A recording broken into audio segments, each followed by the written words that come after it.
Smoke over the city. A huge fire spreads a massive cloud over London.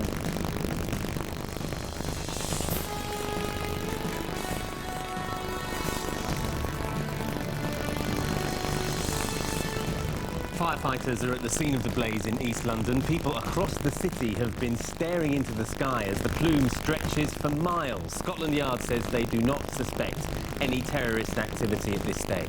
We've the latest from the scene on this breaking news story. Also this lunchtime. Staffing shortages, form filling and government targets. How bureaucracy is strangling the fight against crime. The Sweeney's great, the Bill's great. You never see them filling out a form. You never see them filling out any documents. I didn't join the police to be an administrator. I joined to, as I say, lock up villains. Tanker disaster. Environmental alert as crude oil turns the Black Sea black. Forensic breakthrough. How a few strands of hair could lead police to the killer of this girl. Because we're in a wheelchair, doesn't mean say we're not capable of thinking. And preacher discomforts. How Wallace and Gromit's friends are leading a campaign against disability discrimination.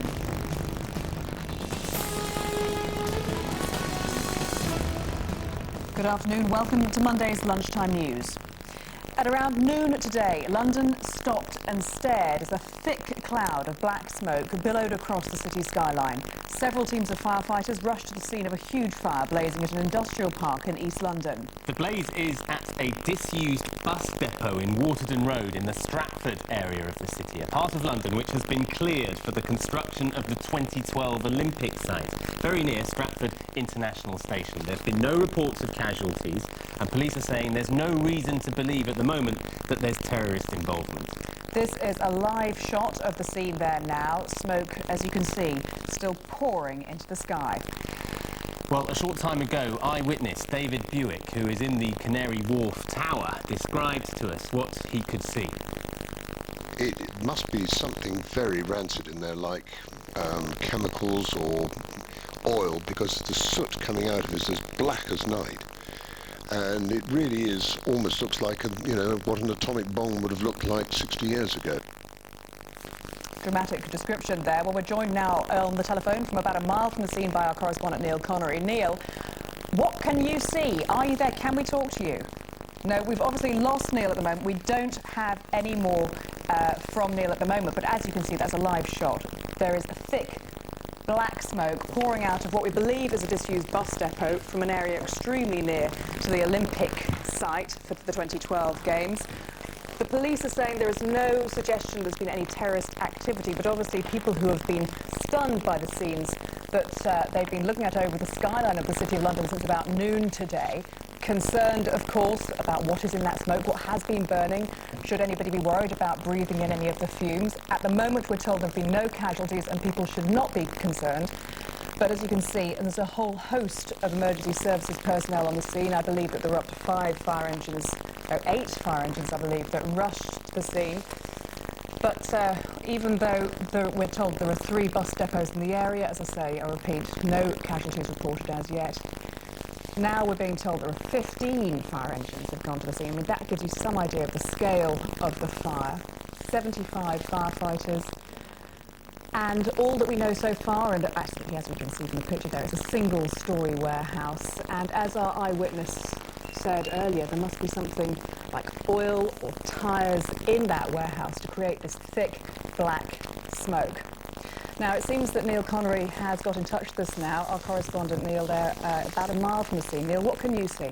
Yes, Katie, as you can appreciate, a fairly chaotic scene down here. The emergency services are busy sealing off this area. We understand this fire, the first calls came through at about 12:05 this afternoon, sending thick, billowing smoke, as you were seeing there in those pictures, high across the London skyline. We ourselves were in Trafalgar Square at the time. That's some 8 miles from where we were, and we could see that plume of smoke. Now, we've just arrived here in the last few minutes, and we understand from the initial reports from the Metropolitan Police that this was possibly an old bus garage inside this Olympic construction site. Clearly a lot of work going underway in this part of East London with the 2012 Olympics a couple of years away.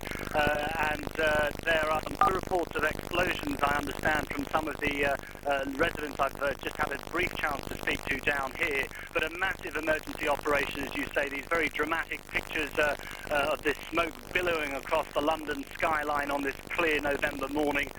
Some 8 fire engines rushed here in the first half hour of this emergency call. Teams of firefighters tackling this blaze. If it is an old bus garage that we're talking about, that would seem consistent with the thick, acrid smoke, possibly tyres maybe that are burning.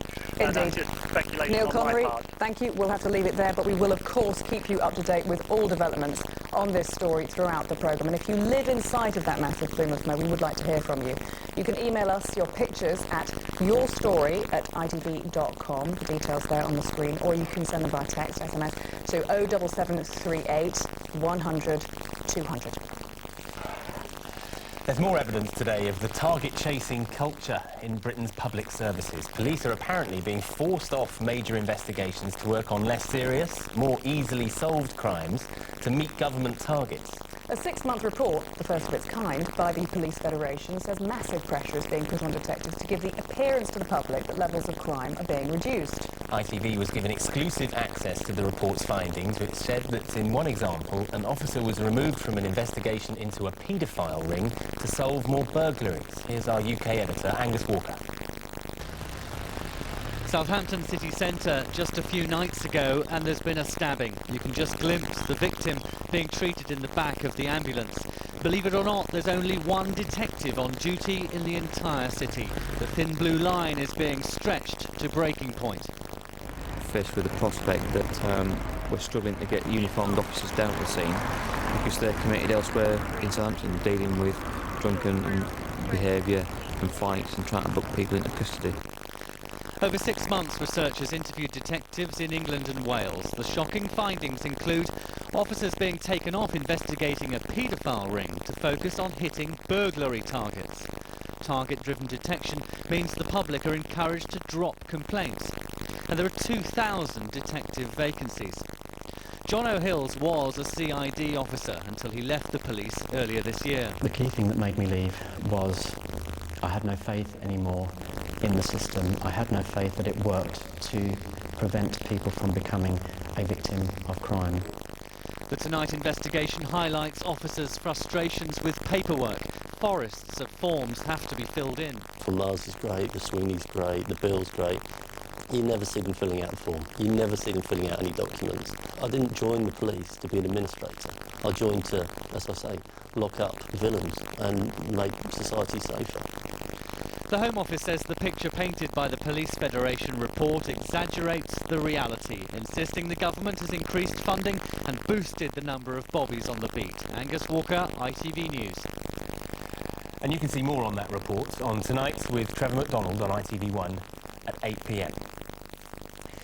Now, Conservative leader David Cameron is calling for tougher rape laws today to ensure more convictions and longer sentences. He blames the government for what he calls a moral collapse in society, which makes sex offenders, he says, think they can get away with it. Only 1 in 20 rape cases end with a conviction. That's down from 1 in 3 30 years ago. In the Netherlands, it's 5 out of 20 and 10 out of 20 in Italy. Well, here's our political correspondent, Libby Vina, who's live from Westminster. Libby, those statistics are pretty shocking, but why is David Cameron talking about it today? Well, Katie, David Cameron is speaking to the Conservative Women's Association, and clearly this is an issue of grave concern to many women's organisations. But the fact is, the figures, I think, as you say, are truly shocking for Britain. The conviction rates for rape much lower than anywhere else in Western Europe, and I think the Conservative leader believes that the legal system needs to be changed to ensure the conviction rate is increased. He wants to see a review of sentencing. He believes that in the last few years at least lower sentences have been imposed than might have been by the courts, and he believes that they could be toughened up. He also wants to see what he says a cultural change with much greater education in schools, so that young women are taught that they can say no, and young men are taught that they must have much more respect for young women, and that they must obtain consent before having sex of any kind. I think this does fit in with a wider political thrust by the Conservatives, though. The Conservative leader David Cameron has made much of the fact that although Britain has become economically much more wealthy under New Labour, there are still many social ills that they haven't addressed, and I think this all fits in with his theme on that. Has there been any government response today, Libby? Well, the government doesn't deny that there's a problem. They also admit that it is pretty shocking that only 1 in 20 cases that are brought to the police's attention result in a conviction, but they say they don't need to take any lessons from the Conservatives. They point to the fact that they have introduced more special police officers who are trained to deal with these cases, that there are more special prosecutors, and also that there are more sexual referral centres. So they say they are doing things, but it does take time for those measures that they've introduced to have an effect. OK, Libby, thank you. Now, birds covered in oil, clumps of fuel washing up on Russia's shores. Scenes that sum up what could be the region's worst environmental disaster in recent years. More than 1 million gallons of oil spilled yesterday, turning the Black Sea black when a tanker split in two during fierce storms. Now, that same storm sank 4 other ships carrying chemicals and scrap metal. At least 3 sailors have been killed. Another 8 are missing. Damon Green has this report. It's the worst storm in years, and forecasters say it's only just begun. This just one of around a dozen ships run aground or sunk on the Black Sea coast by huge waves whose power no vessel could escape. The crew of this freighter, carrying agricultural equipment, lucky to escape with their lives. But many others haven't been so fortunate. The word from Moscow is that as many as 17 ships are still fighting for their lives in the waters between Russia and Ukraine, with more storms still due to break. This sailor, one of just 2 survivors, picked up from the wreck of a freighter bound for Syria. He showed his rescuers how many crew had been on board. The others have been lost. One of the sunken vessels was a fuel tanker which broke up in the heavy seas, spilling at least 2,000 tons of oil into the narrow Straits of Kerch. In places where the storm has died down, the cost of that wreck is just starting to become clear.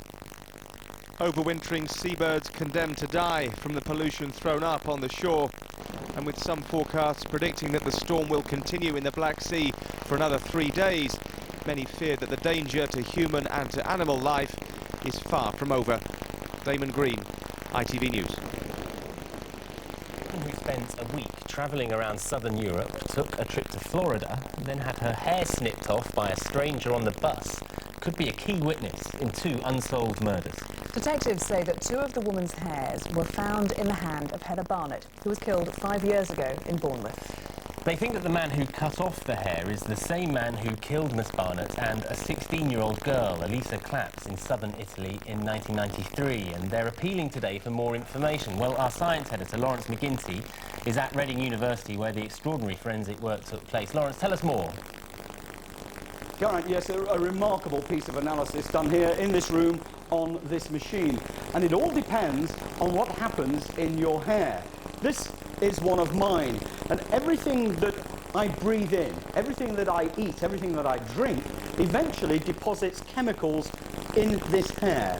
But of course the hair is growing, so down here at the root end, that's the new stuff, material I've taken in the last few days. Further down, a couple of weeks ago, and towards the end perhaps a month ago. So if I cut this up into tiny little sections and shove it into this machine, this can analyse 30, 40, 50, 60 chemicals in each of those sections, and it can tell me the chemicals that I've taken in over that period. This hair is in effect a diary of my chemical exposures. And how, Lawrence, can the scientists tell where geographically in the world someone has been? Because everywhere is different. The air I'm breathing in here in Reading is not the same, doesn't have the same chemicals in it as the air in Florida. The water I drink has different chemicals in. The food I eat has different chemicals in it. And because of that, each place in the world has a chemical fingerprint. And that's the fingerprint that the scientists here can detect in this hair. Lawrence, many thanks. An Italian policeman who accidentally shot dead a football fan says he's devastated at what happened. The 26-year-old man was hit by a bullet during a scuffle with Lazio and Juventus supporters at a motorway service station. The shooting sparked a violent backlash against the police, with hundreds of fans uniting to stage riots in many of Italy's major cities. Russell Hookie has the latest. Flowers laid today outside a shop run by the family of a young football fan killed accidentally by police. His death led to these shocking scenes yesterday as fellow supporters went on the rampage. More than 200 people took part in the violence, attacking a police barracks and setting fire to vehicles. Today, Italian newspapers are asking why 26-year-old disc jockey Gabriele Sandri was killed, reflecting public anger over the shooting. This woman disputes the police version of events and blames angry officers for the tragedy. Gabriele Sandri was at this motorway service area when he was caught up in a clash between officers and Juventus supporters. Police chiefs say he was unlucky and that the force is greatly pained by his death, promising a full investigation. Those words, though, of little consolation to the victim's family, who put up this sign at their shop.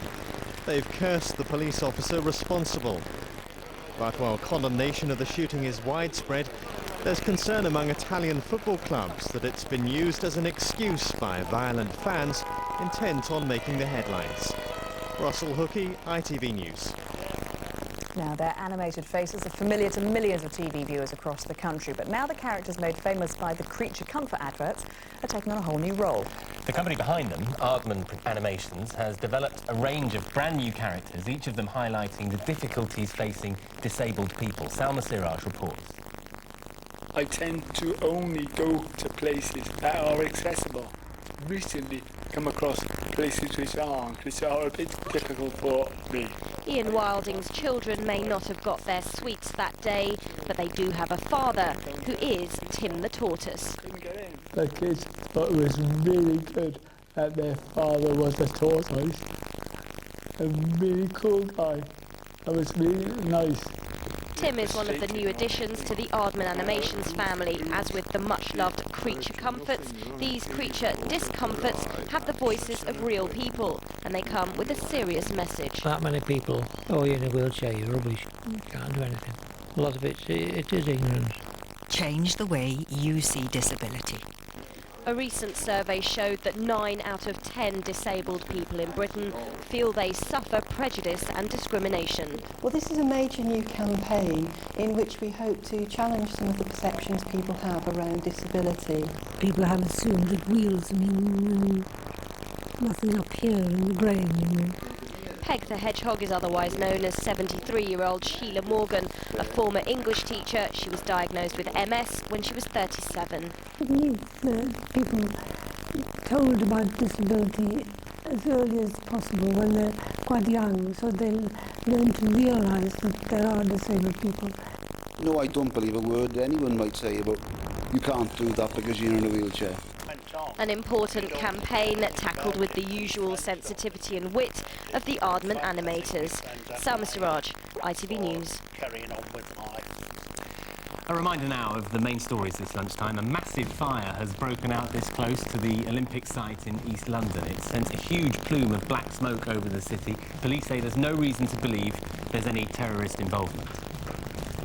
It's reported that police are being taken off major investigations to work on more easily solved crimes to meet government targets. The Police Federation says pressure is being put on detectives to give the appearance that crime levels are being reduced. And the Black Sea is facing what could be its worst environmental disaster for years. More than 1 million gallons of oil have spilled into the water after a tanker split in two during fierce storms. Right, back to our top story now, the massive fire in East London, and our reporter Neil Connery, who's live at the scene to give us an update. Neil, tell us what you know about the cause of this fire.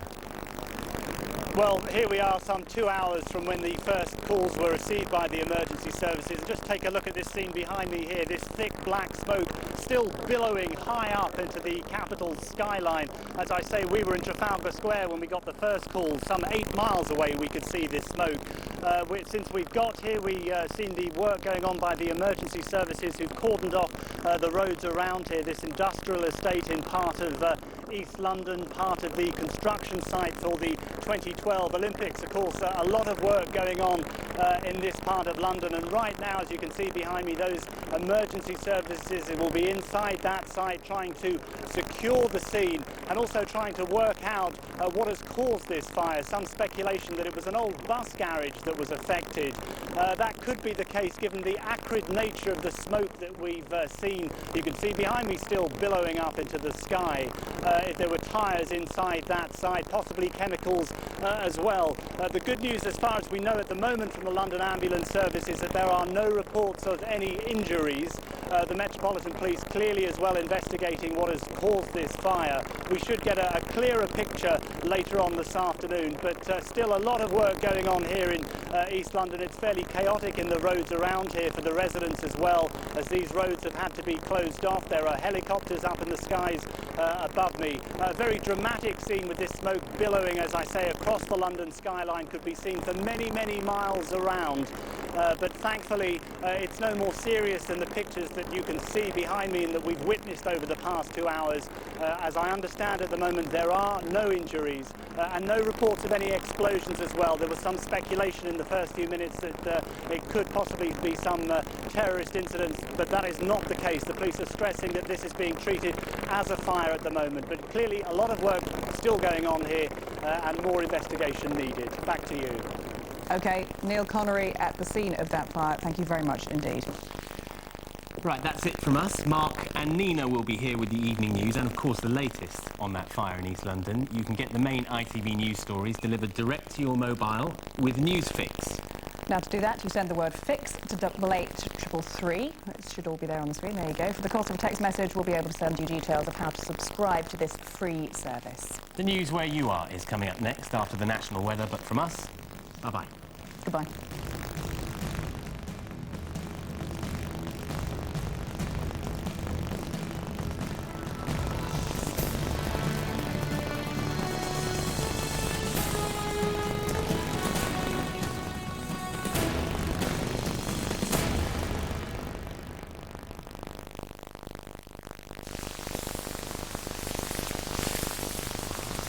The ITV National Weather is sponsored by E.ON, the energy behind power gen. Hello, good afternoon. We'll all see some sunshine over the next 24 hours or so, but it will be punctuated by rain slipping southwards tonight. So back to the moment at hand now. Here's a confirmation of these sunny skies. Still feeling cold though, with temperatures just in single figures. And then just the odd shower clipping the Norfolk coast and cloud and rain up in the far northwest. Now what happens this evening is that cloud, the rain sinks southwards all the while, not making it to the far south, clear slots here, and so tumbling temperatures well below freezing fairly quickly in the night. But it's only half the story. They recover in turn as the cloud and rain sinks southwards. A quick look at tomorrow. Rain moves away, bright with showers and cold. The ITV National Weather is sponsored by E.ON, the energy behind power gen.